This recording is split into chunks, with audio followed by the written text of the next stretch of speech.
എല്ലാവർക്കും എൻ്റെ പുതിയ വീഡിയോയിലേക്ക് സ്വാഗതം. ഇനി ഞാൻ ഇവിടെ തയ്യാറാക്കാൻ പോകുന്നത് ബ്രേക്ക്ഫാസ്റ്റായിട്ടും ഡിന്നറായിട്ടും കഴിക്കാൻ പറ്റുന്ന നല്ലൊരു പലഹാരമാണ്. ഇത് റവ വെച്ചും കുറച്ച് വെജിറ്റബിൾസ് വെച്ചാണ് നമ്മൾ തയ്യാറാക്കിയെടുക്കുന്നത്. ഇതിന് പ്രത്യേകിച്ച് കൂട്ടാനുകളൊന്നും വേണ്ട, ഇങ്ങനെ ചൂടോട് കഴിക്കാൻ നല്ല ടേസ്റ്റാണ്. ഉണ്ടാക്കിയെടുക്കാൻ വളരെ എളുപ്പമാണ്. നമുക്കിതെങ്ങനെ തയ്യാറാക്കുന്നതെന്ന് നോക്കാം. മിക്സിയുടെ വലിയ ജാറിലോട്ട് 1 കപ്പ് റവ ഇട്ട് കൊടുക്കാം. വറുത്തതോ വറുക്കാത്ത റവ ഇട്ട് കൊടുക്കാം.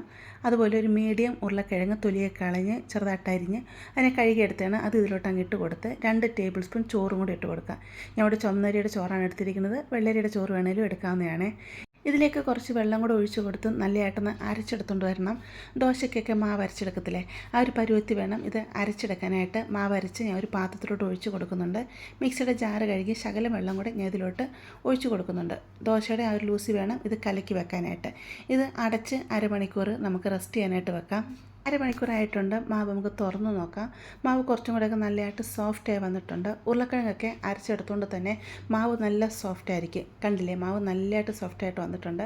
ഇനി നമുക്കിതിലേക്ക് കുറച്ച് വെജിറ്റബിൾസ് വേണം. ഒരു മീഡിയം സവാള ചെറുതായിട്ട് ഇവിടെ കൊത്തി അരിഞ്ഞെടുത്തിട്ടുണ്ട്. ഒരു ചെറിയ ക്യാപ്സിക്കത്തിൻ്റെ പകുതി ക്യാപ്സിക്കം അത് ഞാൻ ചെറുതായിട്ട് അരിഞ്ഞെടുത്തിട്ടുണ്ട്. അതുപോലെ ഒരു ക്യാരറ്റിൻ്റെ പകുതി ക്യാരറ്റും ഒരു തക്കാളി അകത്തെ കുരുവെല്ലാം കളഞ്ഞിട്ട് അതും ചെറുതായിട്ട് അരിഞ്ഞെടുത്തിട്ടുണ്ട്. വെജിറ്റബിൾസ് നമുക്ക് ഇഷ്ടമുള്ളത് എടുക്കാവുന്നതാണ് കേട്ടോ. ഇതെല്ലാം നമുക്ക് ഈ മാവിലോട്ടങ്ങ് ഇട്ട് കൊടുക്കാം. കുറച്ച് മല്ലിയില ചെറുതായിട്ട് അരിഞ്ഞതും ഒരു പച്ചമുളക് ചെറുതായിട്ട് അരിഞ്ഞതും ഇതിലോട്ട് അങ്ങ് ഇട്ട് കൊടുക്കാം. ആവശ്യത്തിന് ഉപ്പ് ഇട്ട് കൊടുത്ത് നല്ലതായിട്ട് ഇളക്കി മിക്സ് ചെയ്യാവുന്നതാണ്. ഇപ്പം നിങ്ങളിത് കറിയൊന്നും ഇല്ലാതെ ഡയറക്റ്റ് കഴിക്കാനാണെന്നുണ്ടെങ്കിൽ എരിവിനനുസരിച്ചുള്ള പച്ചമുളക് ഇട്ട് കൊടുക്കാവുന്നതാണ്. അതല്ല കറി കൂട്ടിയേ കഴിക്കുന്നതെന്നുണ്ടെങ്കിൽ നിങ്ങൾക്ക് പച്ചമുളക് വേണം അവോയ്ഡ് ചെയ്യാവുന്നതാണ്. ഞാനിവിടെ ചെറിയൊരു പാൻ അടുപ്പത്ത് വെച്ച് കൊടുത്തിട്ടുണ്ട്. ഇതിലോട്ട് 2 ടേബിൾ സ്പൂൺ എണ്ണ ഒഴിച്ച് കൊടുക്കുന്നുണ്ട്. നിങ്ങൾക്ക് എണ്ണയ്ക്ക് പകരം നല്ലെണ്ണ വേണമെങ്കിലും ഇതിലോട്ട് ഒഴിച്ച് കൊടുക്കാവുന്നതാണ്. എന്നിട്ട് ഒരു തവി വലിയൊരു തവി മാവ് ഇതിലോട്ട് ഒഴിച്ച് കൊടുക്കാം. ചെറുതായിട്ടൊന്ന് പരത്തി കൊടുക്കാം. ഒത്തിരി കനം കുറച്ച് പരത്തി കൊടുക്കേണ്ട ആവശ്യമില്ല, കുറച്ച് കട്ടിക്ക് തന്നെ പരത്തി കൊടുത്തുള്ളൂ. എന്നിട്ടിത് അടച്ച് വെച്ച് തീ കുറച്ചിട്ട് ഇതിനൊന്ന് വേവിച്ചെടുക്കാം. ഇതിപ്പോൾ ഒരു സൈഡ് വെന്ത് വന്നിട്ടുണ്ട്. നമുക്ക് തിരിച്ചിട്ട് കൊടുത്ത് നമുക്കിതിനെ ഫ്രൈ ചെയ്തെടുക്കാം.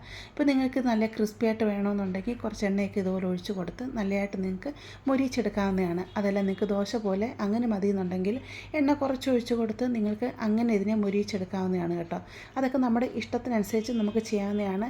ഞാൻ ഇപ്പോൾ ഇച്ചിരി എണ്ണയൊക്കെ അധികം ഒഴിച്ച് നല്ല ക്രിസ്പി ആയിട്ട് ഇതിനെ മൊരിച്ചെടുത്ത് ചുമ്മാ അത് കഴിക്കാനാണ് കേട്ടോ. കറിയൊന്നും കൂട്ടാതാണ് ഞാൻ ഇവിടെ കഴിച്ചത്. അങ്ങനെ ഈ റവ ദോശയെല്ലാം ഞാനിവിടെ ചുട്ടെടുത്തുകൊണ്ട് വന്നിട്ടുണ്ട്. കാണാൻ തന്നെ നല്ല ഭംഗിയല്ലേ. കാണാൻ മാത്രമല്ല കേട്ടോ, കഴിക്കാനും അടിപൊളി ടേസ്റ്റാണ് കേട്ടോ. ചൂടോടുകൂടി തന്നെ ഇത് കഴിക്കണം. ഞാൻ മുമ്പ് പറഞ്ഞ പോലെ നല്ല ക്രിസ്പി ആയിട്ടാണെങ്കിൽ അങ്ങനെ ഡയറക്റ്റ് കഴിക്കാൻ നല്ല ടേസ്റ്റാണ്. അപ്പോൾ നിങ്ങൾ സോഫ്റ്റായിട്ടൊക്കെ ഉണ്ടാക്കിയെടുക്കുന്നെങ്കിൽ നമ്മൾ ദോശയുടെ ചമ്മന്തിയൊക്കെ ഉണ്ടല്ലോ, അതൊക്കെ കൂട്ടി കഴിക്കാൻ, അതുപോലെ തക്കാളി ചട്നിയൊക്കെ കൂട്ടി കഴിക്കാൻ നല്ല ടേസ്റ്റാണ് കേട്ടോ. അപ്പോൾ നിങ്ങൾ തീർച്ചയായിട്ടും കുട്ടികൾക്ക് ഇത് ഉണ്ടാക്കി കൊടുക്കുക. നിങ്ങൾ ഇതുപോലെ ഉണ്ടാക്കി കഴിക്കുക, തീർച്ചയായിട്ടും ഇഷ്ടപ്പെടും. ഇഷ്ടപ്പെടുവാണെങ്കിൽ ചാനലൊന്ന് സബ്സ്ക്രൈബ് ചെയ്ത് സപ്പോർട്ട് ചെയ്യുക, ലൈക്ക് ചെയ്യുക, നിങ്ങളുടെ ഫാമിലിയോട്ട് ഫ്രണ്ട്സിലോട്ടൊക്കെ ഷെയർ ചെയ്ത് കൊടുക്കുക. നമുക്കിനി ഒരു പുതിയ വീഡിയോ ആയിട്ട് അടുത്ത ദിവസം കാണാം.